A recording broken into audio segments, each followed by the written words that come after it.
Сәлем достар, бүгін қойдың бауырынан дәмді котлет дайындайтын боламыз. Ол үшін бізге керегі қойдың бауыры, бір пияз, алдын ала дайындап алған картоп пюресі, 2 ас қасық айран, 2 ас қасық ұн, кішкене сарымсақ, ас содасы, қара бұрыш және тұз керек. Бауырды ет турағыштан өткізіп аламыз.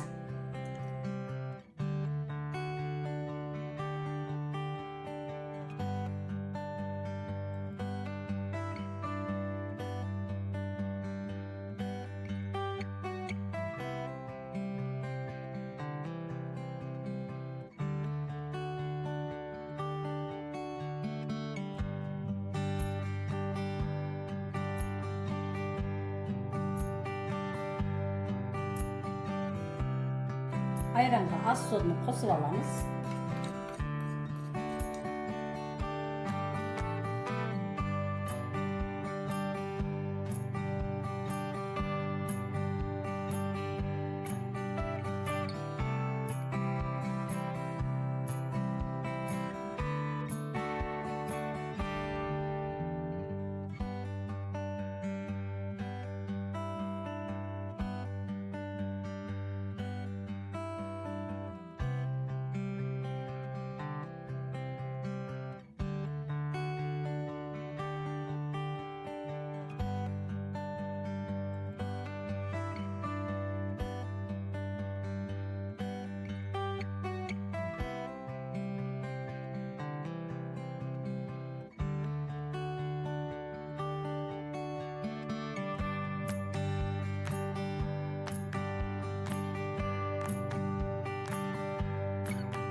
Мінекей құрметті көрермен, котлетіміз дайын болды.